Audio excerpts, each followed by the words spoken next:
Hey guys, welcome back to my channel do maths. और ये video बहुत important होने वाली है 10th क्लास के बच्चों के लिए जिनके अभी पेपर्स आने वाले हैं, बोर्ड के एग्जाम्स आने वाले हैं। आप सबको पता है कि ये टाइम ऐसा हो जाता है कि आप कंफ्यूज हो जाते हो कि आपको क्या चीज़ पढ़नी चाहिए या क्या चीज़ नहीं पढ़नी चाहिए और फॉर्मूलेस कैसे याद रखें। सो इस वीडियो में मैंने फर्स्ट से लेके एंड तक पूरे कोर्स के हर एक चैप्टर का हर एक फॉर्मूला आपके लिए कलेक्ट करके लेके आ गई हूं, ताकि आप लोग एंड टाइम पे अगर आप ये वीडियो भी देख लेते हैं तो आपको टॉपिक के साथ साथ सब कुछ सॉल्यूशंस भी याद आ जाएंगे। सो मैं वन बाय वन करके सारे चैप्टर्स के फॉर्मूले आपको बताऊंगी और आप एक छोटी सी बुकलेट बना लीजिए, छोटा सा आप एक रजिस्टर बना लीजिए जिसमें आप सारे फॉर्मूले लिख लीजिए, ताकि जिस टाइम आपका एग्जाम हो उससे 1 घंटा पहले भी अगर आप इस पूरे सारे फॉर्मूलेस को पढ़ लेते हैं तो आपको बहुत अच्छे से याद हो जाएगा। सो बिना टाइम वेस्ट करते हुए वीडियो को स्टार्ट करते हैं। और हाँ, डिस्क्रिप्शन में हर एक चैप्टर का टाइम स्टैम्प मिल जाएगा। मान लीजिए आपको चैप्टर 13 के लिए फॉर्मूलेस चाहिए तो नीचे चैप्टर 13 के आगे एक टाइम लिखा होगा, आप उस पर क्लिक करेंगे, आप डायरेक्ट पूरी वीडियो कट होकर स्विच हो जाएगी चैप्टर नंबर 13 पे। तो टाइम स्टैम्प्स लिखे हुए हैं आपके लिए। तो चलिए वीडियो को स्टार्ट करते हैं। और उससे पहले चैनल को सब्सक्राइब कर दो, बिकॉज यहाँ पे एग्जाम से रिलेटेड अभी एग्जाम के पेपर्स जो पिछले साल के या sample paper, model test paper, जितने भी सारी इंपॉर्टेंट चीजें होती हैं और सारी अपडेट्स होती हैं वो इस चैनल पे सबसे पहले आ जाती हैं। तो इस चैनल को सब्सक्राइब करना मत भूलना। तो चलिए स्टार्ट करते हैं फर्स्ट चैप्टर के साथ। फर्स्ट चैप्टर आपका रियल नंबर्स। टाइम वेस्ट नहीं करूंगी, जल्दी जल्दी सारे समझाती जाऊंगी ताकि बहुत जल्दी कवर हो जाए। वीडियो थोड़ी सी लंबी हो सकती है लेकिन हाँ बहुत इंपॉर्टेंट है। सो रियल नंबर में सबसे पहली चीज आपके लिए आती है Euclid division lemma. Euclid division lemma के अंदर आपको सिर्फ बेसिक सी जो आप पहले से पढ़ते आए हो, dividend is equal to divisor into question plus remainder. जब भी आप डिवाइड करते हो तो यही फॉर्म में आप लिखते हो, डिविडेंड जो होता है उसको divisor into question plus reminder की फॉर्म में लिखते हो। इसी को इन्होंने डिराइव करके A is equal to B Q plus R, आपको याद होगा, आपने ये चीज पढ़ी हुई होगी। एक फॉर्मूला है where remainder is greater than और इक्वल्स टू 0 और लेस देन बी। ठीक है, ये तो आपकी यूक्लिड डिवीजन लेमा थी, इससे रिलेटेड क्वेश्चंस है वो आप सॉल्व करके देख लीजिएगा। सेकंड है HCF into LCM is equal to A into B. आपको 2 नंबर दिए गए होंगे और आपको उन दोनों नंबर का आपको या तो एचसीएफ गिवन होगा या एलसीएम गिवन होगा, या फिर दोनों में से एक चीज, या फिर ये दोनों नंबर में से एक नंबर दिया होगा। तो आपको क्या करना होगा, ये लगाना है, दोनों नंबर का एचसीएफ, दोनों नंबर का LCM is equal to A into B. ठीक है, ये था आपका सेकंड फॉर्मूला, ध्यान से लिख लीजिए, मैं साइड हो जाती हूँ। थर्ड है डिनोमिनेटर इन द फॉर्म। जब आप टर्मिनेटिंग और नॉन टर्मिनेटिंग वाला करते हो इस चैप्टर में, वो भी याद करना जरूरी है क्योंकि वो आ सकता है। तो आपको क्या करना है, 2 की पावर n इंटू 5 की पावर n। अगर किसी भी एक फ्रैक्शन है, किसी भी एक रैशनल नंबर का या किसी भी एक रियल नंबर का डिनोमिनेटर एलसीएम लेने के बाद उसके फैक्टर्स के अंदर 2 की पावर समथिंग और 5 की पावर समथिंग आ रहा है, दैट मीन्स कि वो टर्मिनेटिंग डेसिमल एक्सपेंशन होगा, अदरवाइज वो नहीं होगा। और अगर कोई ऐसा नंबर है जिसमें सिर्फ और सिर्फ 2 की पावर समथिंग आ रहा है, वो भी टर्मिनेटिंग होगा। 5 की पावर समथिंग आ रहा है, 2 का नहीं आ रहा, वो भी टर्मिनेटिंग होगा। ठीक है, तो ये चीज याद रखनी है, 2 की पावर समथिंग और 5 की पावर समथिंग आ रहा है तो वो डेसिमल एक्सपेंशन टर्मिनेटिंग होगा, अदरवाइज वो नॉन टर्मिनेटिंग होगा। सो फर्स्ट चैप्टर का कंप्लीट हो गया, मैं साइड हो जाती हूँ, आप एक स्क्रीनशॉट ले लीजिए। Let's move to second chapter now. So now guys for the next chapter which is chapter number 2 polynomials। उसके फॉर्मूलेज बहुत ही सिंपल हैं। आप देखो 2 तरीके के इक्वेशंस हमने पढ़ी थी, क्वाड्रेटिक इक्वेशन और क्यूबिक इक्वेशन। क्वाड्रेटिक इक्वेशन मतलब कि ax square plus bx plus c, जिसमें हाईएस्ट जो पावर हो, हाईएस्ट जो एक्सपोनेंट हो वो हमारे पास 2 हो, वो क्वाड्रेटिक इक्वेशन या पॉलिनोमियल होता है। अब उसके हमें 2 चीजें निकालनी होती थी, सम या जीरोस। सम जीरोस निकालने होते थे उसके, तो वो जीरोस किस तरीके से निकालते हैं, sum of zeros which is alpha plus beta. 2 zeros कौन से होते हैं, अल्फा और beta. So sum of zeros alpha plus beta is equal to minus B by A हुआ करता था। प्रोडक्ट ऑफ जीरोस यानी कि alpha into beta is equal to C by A हुआ करता था। ये हो गया आपका क्वाड्रेटिक पॉलिनोमियल का। Now let's come to cubic polynomial, जिसमें इक्वेशन गिवन होगी ax cube plus bx square plus cx plus d। ठीक है, तो सम ऑफ जीरोस यानी कि alpha plus beta plus gamma minus B by A होता था। Sum of product of zeros taken 2 at a time यानी कि alpha beta plus beta gamma plus alpha gamma is equal to C by A, ये भी आपको पता है। Now product of zeros is equal to alpha beta gamma is equal to minus D by A. इन्हीं को लेके आपको सारे क्वेश्चन के आंसर्स मिल जाएंगे, यही यूज होते हैं हर क्वेश्चन में। सो यही मेन फॉर्मुलेज है। लास्ट क्या था, px यानी कि polynomial of x is equal to gx into qx plus rx। ये क्या है, dividend is equal to divisor into question plus remainder. तो यहाँ पे उसी को हमने gx px और qx फॉर्म में दे दिया है कि polynomial of x is equal to divisor को g जी एक p पॉलिनोमियल और g को भी polynomial of x and q is question t, यानी कि उस पॉलिनोमियल का जो क्वेश्चन है प्लस रिमाइंडर। आपको सिर्फ ये याद करना है, dividend is equal to divisor into question plus remainder. आप ये याद कर लेते हो तो आपको ये वाली थ्योरम भी बहुत अच्छे से आ जाएगी। साइड हो रही हूँ, आप इसको स्क्रीनशॉट ले लो। Now let's move to the next part. Now guys, next chapter है pair of linear equations in two variables. इसमें हमने क्या क्या पढ़ा था? सबसे पहले तो दो वेरिएबल की दो इक्वेशंस हुआ करती थी, x और y और x और y। दो इक्वेशंस है a1x plus b1y plus c1 is equal to 0 equation first, a2x plus b2y plus c2 is equal to 0 equation 2। इस तरीके से आपके पास दो इक्वेशंस होंगी। तो अब आपको जो ग्राफ को आपको ये बताना है क्या कंसिस्टेंट है या इनकंसिस्टेंट लाइंस बनेंगे, फिर पॉइंट्स कितने होंगे यानी कि सोल्यूशंस कितने होंगे, वो सब देखने के लिए एक बहुत ही बेहतरीन तरीका है कि आप सब तीन चीजें देखनी है, या तो a1/a2, b1/b2 और c1/c2 करके देखना है। अब आपको क्या होगा, a1/a2 अगर b1/b2 के इक्वल ही नहीं आ रहा, यानी कि स्टार्टिंग में ये पहली ही चीज इक्वल नहीं आ रही है, तो फिर क्या होता था कि जो इसका ग्राफ बनेगा वो दोनों लाइन ऐसे एक पॉइंट पे इंटरसेक्ट कर रही होगी, तो इसका इंटरसेक्टिंग ग्राफ बनेगा। दूसरी चीज, इसका सिर्फ एक ही सोल्यूशन होगा, वो भी सिर्फ वही पॉइंट जो इंटरसेक्ट पॉइंट पे आ रहा है। तीसरा कि ये कंसिस्टेंट होगा, जिसके भी सॉल्यूशंस होते हैं वो कंसिस्टेंट होता है, और जिस दो इक्वेशन के सॉल्यूशंस ही नहीं मिल सकते वो इनकंसिस्टेंट होता है। ठीक है, एक तो तरीका था ये वाला। दूसरा a1/b2 is equal to b1/e2 is not equal to c1/c2, यानी कि स्टार्टिंग के a और b वाले टर्म्स इक्वल है लेकिन c के साथ नहीं आ रही, तो लाइन बनेगी पैरेलल, लाइन पैरेलल बनेगी और इसका एक भी सोल्यूशन नहीं होगा, क्योंकि आपको पता है पैरेलल लाइंस कभी भी एक दूसरे से टच नहीं हो सकती। ठीक है, और ये इनकंसिस्टेंट है बिकॉज अगर वो टच नहीं हो रही है तो उसका एक भी सोल्यूशन नहीं है। थर्ड क्या था, a1/b2 is equal to b1/b2 is equal to c1/c2, यानी कि तीनों चीज आपस में इक्वल है, तो ये दोनों लाइन आपस में एक दूसरे के ऊपर ही बनेगी, कोइंसिडेंट लाइन बनेगी, इसलिए इसको बोलते हैं कोइंसिडेंट। और इसके इनफाइनाइट सोल्यूशंस होंगे, क्योंकि लाइन एक दूसरे के ऊपर ही, तो सोल्यूशंस भी सेम ही होंगे और इनफाइनाइट होंगे। और ये भी कंसिस्टेंट है क्योंकि दोनों के सोल्यूशन मिल सकते हैं। तो ये तो था हमें, जब हमें ये बताना है कि वो कंसिस्टेंट है या नहीं है। ये 1 मार्कर में काफी बार आ जाता है कि आपको सिर्फ इक्वेशन देख के बताना है कि वो कंसिस्टेंट है नहीं है, उसके कितने सॉल्यूशंस होंगे, ये सब देख के। अब उसके बाद हमने इन दो इक्वेशंस को सॉल्व करने के कुछ मेथड्स पढ़े थे। पहला पढ़ा था सब्स्टिट्यूशन मेथड, फिर पढ़ा था एलिमिनेशन मेथड, फिर पढ़ा था क्रॉस मल्टीप्लिकेशन मेथड, जो कि क्या हुआ करता था x/b1c2 माइनस b2c1। उस इक्वेशन से टर्म्स उठानी है सारी, is equal to y/c1a2 minus c2a1 is equal to 1/a1b2 minus a2b1। और फिर फोर्थ हमने पढ़ा था रिडक्शन मेथड। तो ये सब हमने पढ़ा है इस चैप्टर में। ये एक तरीके से जिस चैप्टर में एक ओवरव्यू दे सकती हूँ उसका एक ओवरव्यू दे रही हूँ, ताकि at the end of the आपको सारा टाइम जब निकल जाएगा, एंड टाइम पे आपको यही वीडियो काम आएगी कि आपको एक चैप्टर का ओवरव्यू मिल जाएगा। और हो सकता है कि आपको ये वीडियो देख के कुछ पता चल जाए कि हाँ आपने कोई टॉपिक मिस किया है, तो आप उसको नोट डाउन भी कर लो और उसको प्रिपेयर कर लो अच्छे से। ठीक है, तो एक ओवरव्यू है पूरी बुक का। तो नाउ अगले चैप्टर पे चलते हैं, आप इसका स्क्रीनशॉट ले लीजिए। नाउ गाइस, नेक्स्ट चैप्टर है क्वाड्रेटिक इक्वेशन। इसमें एक ही मेन फॉर्मूला है, वही पूरे चैप्टर में, इस पूरे चैप्टर में यूज होगा। बहुत ही सिंपल भी है। आपको इक्वेशन गिवन होती है किस फॉर्म में, ax² plus bx plus c के फॉर्म में इक्वेशन गिवन होती है, और जहां पे a इक्वल्स नहीं हो सकता 0 के, और a b c तीनों ही रियल नंबर्स होंगे, रियल टर्म्स होंगी। क्वाड्रेटिक फॉर्मूला कैसे लगाना है, सबसे पहले आपको डिस्क्रिमिनेंट फाउंड करना है। डिस्क्रिमिनेंट क्या होता है, d is equal to b² minus 4ac, b² minus 4ac, तो b² माइनस 4ac, आपको जहां a b c लिखा है वही टर्म लगा के डिस्क्रिमिनेंट मिल जाएगा। क्वाड्रेटिक फॉर्मूला क्या होता है, minus b plus minus root b² minus 4ac upon 2a, ये आपका क्वाड्रेटिक फॉर्मूला होता है। या फिर हम इसको minus b plus minus root d upon 2a भी कर सकते हैं, क्योंकि अगर आप देखोगे तो d जो है वो b² माइनस 4ac और यहाँ पे भी b² माइनस 4ac है, तो हम इसकी जगह अगर d यानी कि डिस्क्रिमिनेंट वाला d लिख देंगे तो भी सेम ही बात है। ये आपका क्वाड्रेटिक फॉर्मूला बहुत अच्छे से लिख लो। अब आगे पढ़ लेते हैं। Discriminant is equal to b² minus 4ac, और अगर d जो है यानी कि डिस्क्रिमिनेंट 0 से बड़ा है तो रूट्स आएंगे 2, बहुत अच्छे से रूट्स आएंगे, 2 रियल रूट्स आएंगे। अगर d जो है वो 0 के इक्वल है तो दोनों रूट्स इक्वल होंगे।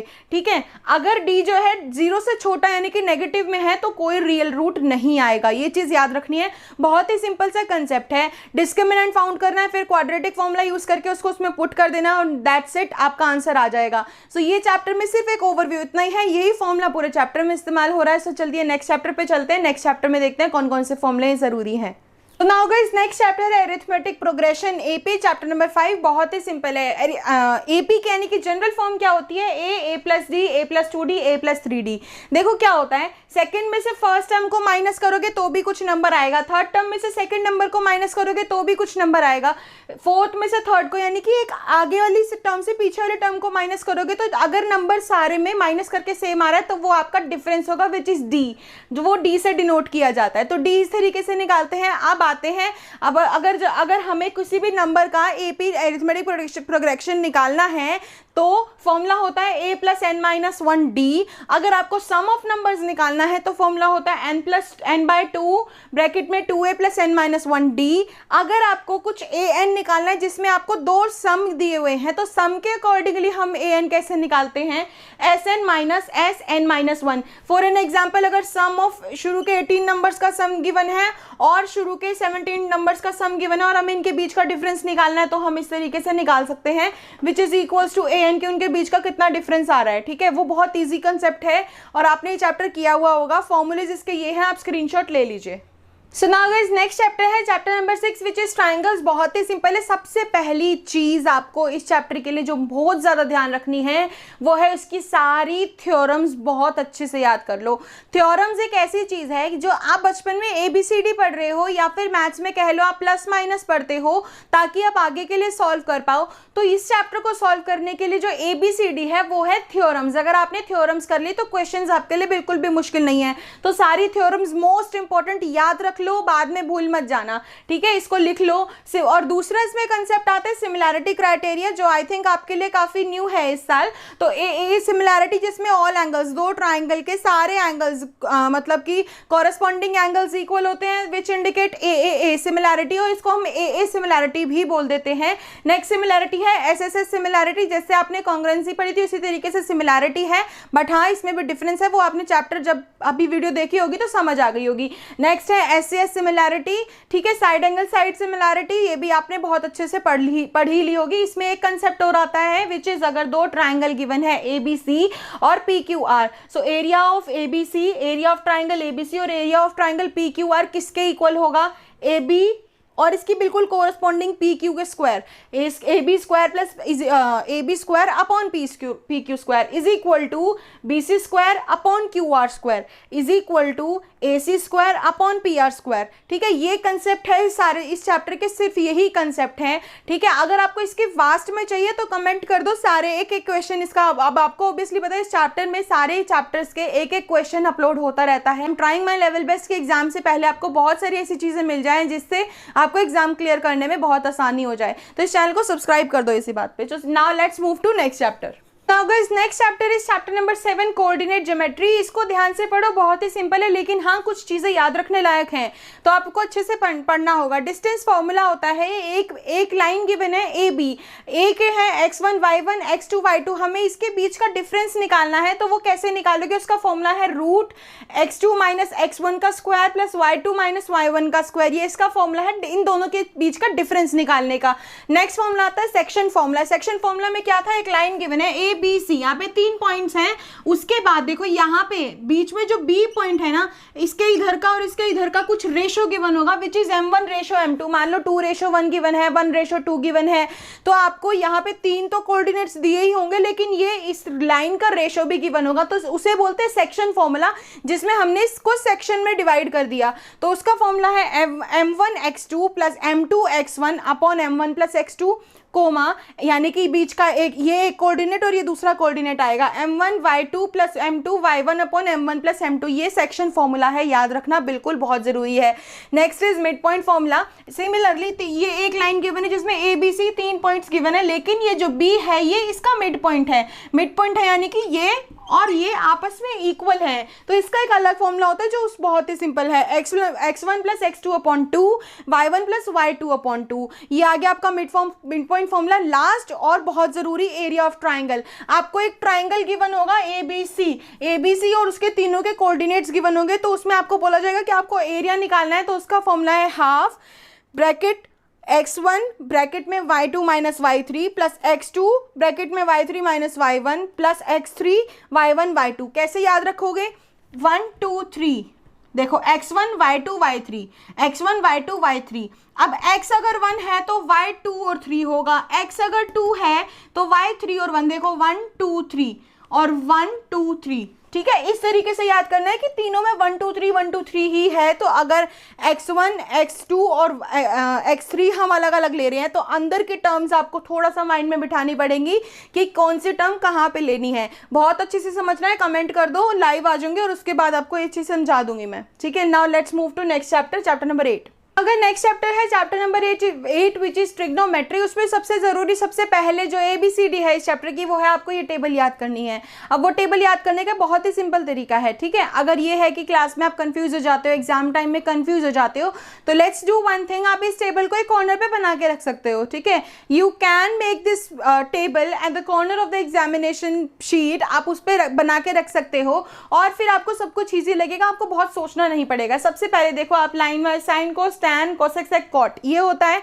अब डिग्रीज 0 30 45 60 90 डिग्री ये डिग्रीज होती हैं। अब आपको फर्स्ट लाइन याद करनी है सिर्फ, उसके बाद अपने आप बाकी होती चली जाएंगी। कैसे? Sine 0 0, sine 30 1/2, sine 45 1/√2, sine 60 √3/2, sine 90 1। अब उसके बाद क्या करना है, देखो 190 पे है यानी कि साइन 91 है तो कॉस 0 1 होगा। यानी कि देखो √3/2 √3/2 1/√2 1/√2 1/2 1/2 0 0 क्रॉस हो गए। यानी कि ये आगे से पीछे जो लिखा था उसको बिल्कुल अपोजिट करके 1 फिर √3/2 फिर ये और फिर ये एट द एंड ये लिख देना है। टैन थीटा अगर आपको याद नहीं रहता है तो क्या करो, टैन थीटा होता है sine theta upon cos theta. सबसे पहली चीज यहीं से हमारे कुछ चीजें डिराइव हो गई कि देखो टैन थीटा क्या होता है, sine theta upon cos theta. तो यहां से आप याद कर सकते हो tan theta 0/1 0, 1/2 upon √3/2 is equal to 1/√3।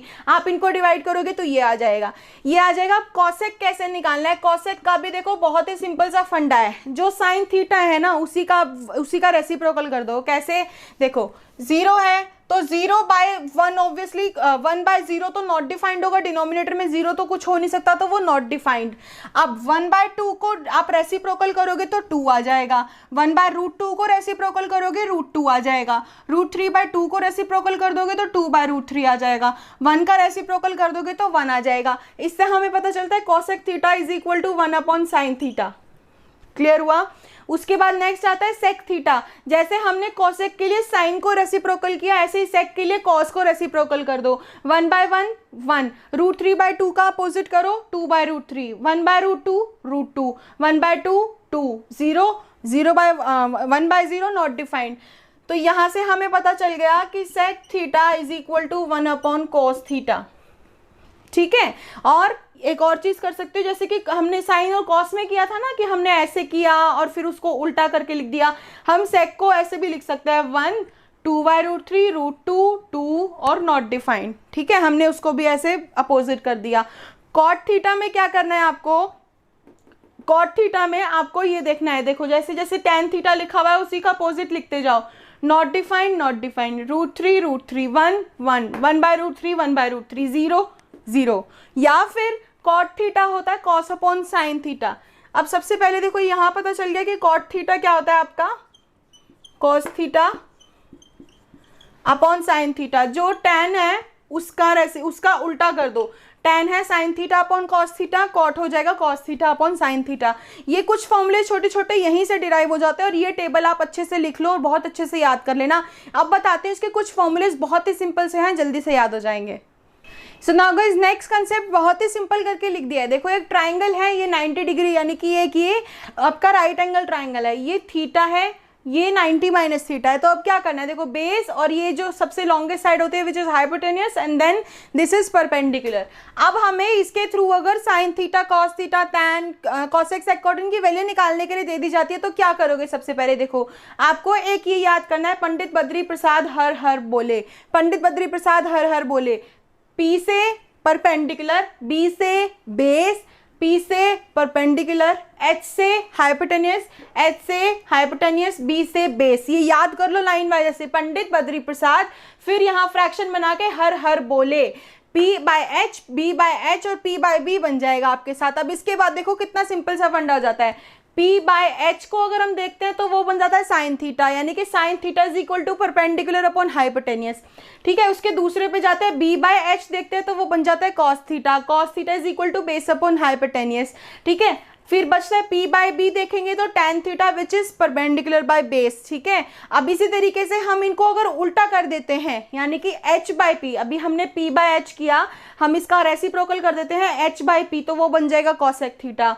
H/B बन जाएगा तो वो हो जाएगा सेक थीटा, B/B बन जाएगा तो वो हो जाएगा कॉस थीटा, कॉट थीटा। तो अब आपको कैसे याद करना है, पंडित बद्री प्रसाद हर हर बोले ऐसे ही लाइन वाइज लिख लो, और आपके पास sine cos tan cosec sec cot तीनों की ये जो सारी टर्म्स हैं ये बहुत अच्छे से डिराइव होके आ जाएंगी। अब चलते हैं इसके कुछ और भी जो एक तरीके से इक्वेशंस हैं या फिर आप कह लो फॉर्मूलेज हैं वो याद करते हैं। सो नाउ गाइज, अब हमारे पास रेस्ट ऑफ द फॉर्मूलेज क्या है, देखो sine 90 minus theta, cos 90 minus theta, tan 90 minus theta, cosec 90 minus theta, sec 90 minus theta, cot 90 minus theta. अब अगर sine cos tan cosec sec cot तीनों के फॉर्मूले कैसे बताओगे, देखो 90 माइनस थीटा वाले के sine cos, cos sine, tan cot, cot tan, cosec sec, sec cosec. समझ आया? Sine 90 minus theta cos theta, cos 90 minus theta sine theta, tan 90 minus theta cot theta, cot 90 minus theta tan theta, cosec 90 minus theta sec theta, sec 90 minus theta cosec theta. तो इस तरीके से आपको याद करना है। कुछ और छोटे से फॉर्मूले क्या है, sine square theta plus cos square theta is equal to 1, sec square theta is equal to 1 plus tan square theta, cosec square theta is equal to 1 plus cot square theta. अगर आपने ये सब याद कर लिया, देखो ट्रिग्नोमेट्री सुनते ही trigo trigo trigo सुनते ही बच्चे बहुत घबरा जाते हैं कि नहीं हमारे लिए बहुत नई चीज़ है, हम कैसे कर पाएंगे, लेकिन बहुत ईजी है। जैसे आपने 8th क्लास में जब आप एल्जेब्रिक एक्सप्रेशंस कर रहे थे या फिर फैक्टराइजेशन कर रहे थे तो आपने कुछ आइडेंटिटीज नहीं याद की थी, a प्लस बी का whole square, a minus B का whole square, a plus B का whole cube, a plus B plus C का होल क्यूब होल स्क्वायर। ये सब चीज़ें जब आपने याद की थी उस टाइम भी आपको बहुत मुश्किल लग रहा था, लेकिन आप जैसे जैसे आप उसको सॉल्व करते जाते हैं, प्रैक्टिस करते जाते हैं, आप देखते हैं हर एक क्वेश्चन में वो यूज़ हो रही हैं लगभग मैथ्स में। अब ये जो ट्रिगो है आपके 9th में क्या, 10th में क्या, 11th में क्या, 12th में क्या, अगर आप आगे मैथ्स लेते हो किसी भी स्ट्रीम से तो ये तो बहुत ज़रूरी है। 11th 12th में ट्रिगो बहुत ज़रूरी है। उससे आगे भी अगर आप मैथ्स लेते हो, अगर आपको मैथ्स पसंद है तो ये तो याद आपको करना ही करना है, बिल्कुल ठीक है, डरना नहीं है। जैसे आपने वो आइडेंटिटीज़ याद करी, क्वेश्चन में पुट करी, इन सबको याद करो, क्वेश्चन में पुट करते जाओ, धीरे धीरे you will get used to it, और आपको ये बिल्कुल टिप्स पर रट जाएंगे, बहुत ईजी लगेंगे फिर बाद में। Now guys next chapter is circle. Circle में देखो बहुत बेसिक चीज़ें याद करनी है। क्या, मान लो ये देखो ये सर्कल है और इसमें आपको एक ऐसा एक पार्ट बना हुआ होगा विच इज़ कॉल्ड, ये पूरा जो है, ये जो एरिया है ना पूरा यहाँ से लेके और ये कहलाता है एक सेक्टर। क्या कहलाता है? सेक्टर। और ये जो नीचे आर्क बनी हुई होती है इस पॉइंट से लेके इस पॉइंट के बीच तक की, इसको बोलते हैं हम माइनर आर्क, और इस बड़ी वाली को बोलते हैं मेजर आर्क। बट हाँ, हम यहाँ पे फॉर्मूलेस की बात कर रहे हैं। देखो आपको पता है सर्कल का सरकमफ्रेंस होता है 2πr, और अगर रेडियस देखें तो 2r is equal to D, तो हमारा सरकमफ्रेंस बन गया πd। एरिया होता है पाई स्क्वायर। अब नॉर्मल जो हमने चीज़ें ऐड करनी है इस चैप्टर में वो है area of sector. Area of sector is equal to theta upon 360 into area of circle. Theta upon 360, theta होता है ये एंगल, ठीक है, ये एंगल होता है थीटा, और 360 पूरा होता ही है। तो थीटा को डिवाइड करो 360 से और इसके पूरे एरिया से, यानी कि पाई आर स्क्वायर से मल्टीप्लाई कर दो, तो ये इस पूरे सेक्टर का एरिया आ जाएगा। ठीक है, नेक्स्ट है length of arc of next sector. अगर हमें इसकी लेंथ निकालनी है तो क्या करेंगे, वही again theta by 360 into circumference. देखो सेक्टर में हमें जब ऊपर एरिया ऑफ सेक्टर निकालना था तो हमें ये चीज निकालनी थी अंदर की, तो हमने यहाँ एरिया से, देखो अंदर वाली चीज क्या होती है, एरिया होता है ना, तो इस एरिया में से हमें सिर्फ इस एरिया को निकालना था, तो हमने पाई बाय 360 करके पाई आर स्क्वायर से मल्टीप्लाई कर दिया। पाई आर स्क्वायर क्या होता है, एरिया का फॉर्मूला। अब हमें ये लेंथ निकालनी है। अब ये लेंथ देखे तो इस सरकमफ्रेंस का पार्ट है ना लेंथ, तो हमने पाई बाय 360 इंटू 2πr क्या होता है, सरकमफ्रेंस। तो हमने इस पूरे सरकमफ्रेंस का पाई बाय 360 निकालेंगे तो हमें ये सेक्टर की आर्क की लेंथ मिल जाएगी। लास्ट जो एक फॉर्मूला आता है एरिया ऑफ सेगमेंट। अगर हमें किसी सेगमेंट का एरिया निकालना है तो उसमें से, जैसे सेगमेंट बताऊं क्या होती है, ये मैं आपको दोबारा दिखा देती हूँ। ये तो हो गया अब आपका पूरा सेक्टर यहाँ तक, और ये जो एरिया होता है ना, ये होती है सेगमेंट। ठीक है, अब एरिया ऑफ सेगमेंट निकालना है, तो एरिया ऑफ सेक्टर में से जब आप एरिया ऑफ ट्राइंगल को इस पूरे एरिया में से इस ट्राइंगल के एरिया को माइनस कर दोगे तो ये एरिया आ जाएगा आपके पास। ठीक है, तो वही करना है, उसके लिए एरिया ऑफ सेक्टर निकालना होगा, एरिया ऑफ ट्राइंगल निकालना होगा, तो दोनों को माइनस कर दोगे, एरिया ऑफ सेगमेंट आ जाएगा। और इस चैप्टर में यही इंपॉर्टेंट है। अब इसके बाद जो 12th चैप्टर है which is also related to circle, area related to circle, उसमें चीज़ें यही यूज होंगी, लेकिन साथ में आपको थ्योरम्स करनी है। अगेन बहुत ज़्यादा इंपॉर्टेंट। देखो इस चैप्टर जिस चैप्टर मैंने थ्योरम लिखी है ना, उस चैप्टर की थ्योरम बिल्कुल मत छोड़ना, बहुत जरूरी होती हैं। ठीक है, अब इसके 10th के बाद आता है 11th chapter which is construction. Construction में ऐसा कोई फॉर्मूलेज नहीं होते, वो आपको प्रिपेयर ही करना पड़ेगा। इसके बाद आता है 11th के बाद 12 which is area related to circle, तो हमें वही चीजें यूज करनी है विद सम एडिशनल थ्योरम्स जो आपको याद करनी होगी। So now let's move to chapter number 13। So now guys next chapter है chapter number 13 which is surface area and volume. इसके काफी सारे फॉर्मूलेज हैं। देखो अब इसमें आप ऑलरेडी 9th में सब कुछ कर चुके हो, लेकिन एक चीज ऐड होगी, फ्रस्टम, वो हम अभी पढ़ेंगे धीरे धीरे। अभी हम सबके फॉर्मूलेज पढ़ लेते हैं। देखो क्यूब का अगर हमें क्वेश्चन में पूछा जाता है बेस एरिया, तो which is side square, which is side को अगर मैं एल ले लेती हूँ तो एल स्क्वायर, VS यानी कि वर्चुअल सरफेस एरिया या फिर lateral surface area is equal to 4L square. ठीक है, ये होता है जो चारों साइड्स का होता है ना, 4 वॉल्स का होता है, वो होता है LS से या VS से which is 4L square. TS है total surface area which is 6L square. ठीक है, 6 इंटू साइड स्क्वायर। वॉल्यूम क्या होता है, L का क्यूब। अब क्यूबॉइड पे आते हैं। बेस एरिया अगर क्यूबॉइड का बोला जाए तो L into B, length into breadth होता है। VS है वर्चुअल सरफेस एरिया, और लेटरल सरफेस एरिया अगर पूछा जाता है तो 2 into L plus B into H. ये सब लिख लो, बहुत अच्छे से रटना है इनको बिल्कुल। TS is equal to 2 into L plus LB plus BH plus LH, यानी कि length into breadth plus breadth into height plus length into height. Volume is length into breadth into height. ये आ गए आपके क्यूब और cuboid के फॉर्मूले। अब आगे चलते हैं, जो भी चीजें हमें ऑलरेडी गिवन है इसमें वो फटाफट से पढ़ लेते हैं, सारे फॉर्मूलेज बहुत इंपॉर्टेंट है। नाउ गाइस नेक्स्ट आता है cylinder. Cylinder is in the shape of like this. Base area, देखो सिलेंडर का बेस अगर आप देखोगे 3D शेप में तो सर्कल होता है, तो बेस एरिया याद रख लो, सर्कल का एरिया होता है which is pi R square. CSA यानी कि जो चारों साइड होती हैं उसका होता है 2 पाई आर एच। TSA यानी कि total surface area 2 pi R bracket में r plus H. Next volume होता है पाई आर स्क्वायर एच। ठीक है, now next move to cone के अंदर एक नई चीज ऐड हो जाती है, स्लांट हाइट। स्लांट हाइट होती है ये वाली हाइट। स्लांट हाइट को हम इंडिकेट करते हैं स्मॉल l से। इसको निकालना हो तो फॉर्मूला है root H square plus R square, यानी कि root height square plus radius का स्क्वायर, या फिर L square is equal to H square plus R square. एक ही बात है, स्क्वायर हटा दो तो यहाँ रूट लग जाएगा। अब अगर हम इसका सरफेस कर्व सरफेस एरिया निकालना चाहते हैं, उसका फॉर्मूला होता है pi R L, pi are और स्लांट हाइट। TS से निकालना है तो पाई आर ब्रैकेट में L प्लस आर। वॉल्यूम है तो 1/3 पाई आर स्क्वायर एच। लिख लो बहुत अच्छे से। स्फेयर के अगर निकालना है तो TS है 4 पाई आर स्क्वायर, वॉल्यूम है 4/3 पाई आर क्यूब। ठीक है, बहुत अच्छे से ध्यान रखना है। अब 2 चीजें बची हैं, हेमिस्फेयर और फ्रस्टम। फटाफट से कर लेते हैं, चैप्टर भी ओवर हो जाएगा। So now guys next है hemisphere which is CSA. CSA of hemisphere is 2 pi r square. TSA of hemisphere is 3 pi r square. Volume of hemisphere is 2/3 pi R cube. अब आता है frustum. देखो हम जब कोन बनाते हैं तो एक ऐसी सी शेप बनती है, अगर हम कोन को ऊपर से कट कर दें तो ये बन जाएगा हमारा फ्रस्टम। ठीक है, अब आपको बहुत सिंपल सी चीज याद रखनी है। कोन के फ्रस्टम के फॉर्मूले के लिए आपको कोन के फॉर्मूले याद हो गए तो फ्रस्टम मुश्किल नहीं लगेगा।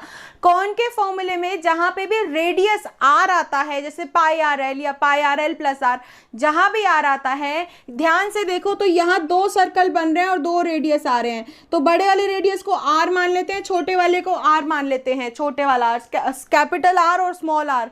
रेडियस 2 है यहाँ पे, वहां पे एक ही रेडियस था। तो कोन के फॉर्मूले पे जहां भी रेडियस आता है यहाँ पे आपको 2 आर लगाने हैं। कैसे, देखो एल स्क्वायर, जब हम स्लांट हाइट निकालते थे एल स्क्वायर करके, एल स्क्वायर वैसे क्या होता था, एच स्क्वायर, ये एच स्क्वायर होता था प्लस आर स्क्वायर होता था कोन के अंदर। लेकिन यहाँ क्या है, स्लांट हाइट का square is equal to H square plus R minus, मतलब कैपिटल आर बड़े वाला रेडियस में से छोटे वाले रेडियस को माइनस करके उसका स्क्वायर निकालोगे तो स्लांट हाइट आ जाएगी। फिर आता है CSA या LSA, वो है पाई आर एल। आप याद करो कोन का सी से क्या था, पाई आर एल, तो यहाँ पे क्या है पाई एल और ब्रैकेट में दोनों रेडियस आर प्लस आर, ठीक है। दूसरा टी एस से टोटल सरफेस एरिया उसका क्या होता था, pi R L plus R, यहाँ पे पाई एल दोनों आर, पाई आर एल हो गया plus pi R square plus R square. ये सिंपल सी चीज़ है, बहुत ईजी चीज़ है। जब आप इसको सॉल्व करोगे, अभी तो लिख लो, जब सॉल्व करने बैठोगे धीरे धीरे समझ आता जाएगा। वॉल्यूम है 1/3 pi H R square plus R into R, ठीक है। कैपिटल और स्मॉल का ध्यान रखना, लिखते वक्त आप स्क्रीनशॉट ले लो, बहुत अच्छे से कर लेना इसको, जितनी प्रैक्टिस करोगे उतना इजी रहेगा। अब चलते हैं 14th चैप्टर पे। तो गाइस नेक्स्ट चैप्टर है चैप्टर 14 विच इज स्टैटिस्टिक्स। उसमें मीन मीडियन मोड, तीन मेन चीजें होती हैं। मीन निकालने के तीन तरीके होते हैं, direct method, assume mean method, step deviation method. Direct method क्या होता है, mean is equal to sigma F I X I upon sigma F I, sigma मतलब एडिशन, याद करना उसको। एज्यूम मीन मेथड होता है mean is equal to assume, जो हमने मीन को एक एज्यूम किया होता है ए यानी कि assume mean plus sigma F I D I upon sigma F I. Step deviation method में क्या होता है, mean is equal to A plus sigma F I X I upon sigma F I into H. ये तो था mean निकालने के तरीके। मीडियन के क्या है, एल प्लस ब्रैकेट में n/2 minus C F upon F into H, लिख लो इसको ध्यान से। मोड निकालने का L plus f1 minus f0 upon 2f1 minus f0 minus f2 into H is the method जिससे आप मोड निकालेंगे, ठीक है। Last but not the least, इसमें आपको एक और फॉर्मूला दिया हुआ होता है जिससे एक मार्कर क्वेश्चन में आ जाता है, which is 3 median is equal to mode plus 2 mean. मान लो कि अगर आपको मीडियन गिवन है, मोड गिवन है, आपको मीन निकालना है, तो कैसे फॉर्मूला लगाओगे, 3 times of median is equal to mode plus 2 times of mean. इसको निकालोगे तो आपकी मीन की वैल्यू आ जाएगी। कुछ भी हो सकता है, 2 वैल्यू गिवन हो, एक और निकालनी हो, वो आप इजिली निकाल पाएंगे। स्क्रीनशॉट ले लो, बहुत अच्छे से इसको याद कर लेना। अब चलते हैं लास्ट चैप्टर पे which is the probability. Last chapter है, बहुत ही सिंपल चैप्टर है, प्रोबेबिलिटी, जो आप सभी को बहुत पसंद होता है। प्रोबेबिलिटी में यहाँ एक ही फॉर्मूला होता है वैसे तो मेन, कि प्रोबेबिलिटी ऑफ इवेंट्स अगर निकालना है तो which is number of favourable outcome, जो आउटकम्स आने वाले हैं या आ सकते हैं, upon number of total possible outcomes. जो सारे आउटकम्स हैं वो नीचे लिखेंगे और जो आ सकते हैं वो ऊपर लिखेंगे, सो आपके पास इवेंट की प्रोबेबिलिटी आ जाएगी। नेक्स्ट एक और चीज़ है जो इसमें करने लायक है, देखो अगर एक किसी चीज़ की प्रोबेबिलिटी निकाल रहे हो तो उसकी प्रोबेबिलिटी ऑफ इवेंट्स ये होगा कि हाँ कितनी हो सकती है, और अगर उसको हम प्लस करेंगे उसकी प्रोबेबिलिटी से कि वो नहीं हो सकती। फॉर एन एग्जाम्पल, अगर मैं आपको बोलती हूँ एक बॉक्स है, उसमें बहुत सारी बॉल्स है रेड और ग्रीन कलर की, तो find the probability of getting and red ball, a red ball, तो आप क्या करोगे, रेड बॉल की प्रोबेबिलिटी निकालोगे नंबर्स के अकॉर्डिंगली। अगर मैंने क्वेश्चन दे दिया कि find the probability of not getting a red ball, तो आप क्या करोगे, रेड बॉल के अलावा जितनी भी बॉल्स हैं उनकी प्रोबेबिलिटी निकालोगे। अगर हम उन दोनों की प्रोबेबिलिटी, रेड बॉल वाली या रेड बॉल नहीं वाली भी प्लस करते तो आंसर हमारा 1 आएगा। यानी कि प्रोबेबिलिटी ऑफ इवेंट्स और प्रोबेबिलिटी ऑफ नॉट इवेंट्स, यानी कि ई बार मतलब कि नॉट ई, यानी कि जो इवेंट्स नहीं है वो भी, दोनों को ऐड करोगे तो वो 1 ही आएगा। सो यहाँ पे देखो गाइज, पूरे चैप्टर्स हो गए हैं, 15 के 15 चैप्टर, 15 ही चैप्टर, हाँ 15 के 15 चैप्टर हमारे कंप्लीट हो गए हैं।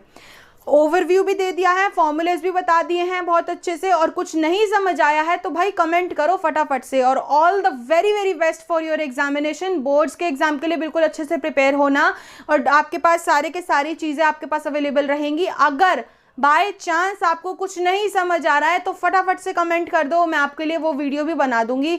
लाइव कहोगे, लाइव आ जाएंगे अगर आपके पास डाउट्स हैं तो, ठीक है। So that's it for today's video guys. Subscribe करो इस चैनल को, बहुत मेहनत करती हूँ मैं आप लोगों के लिए, ठीक है। तो आपको क्या करना है, एक सब्सक्राइब ही तो करना है।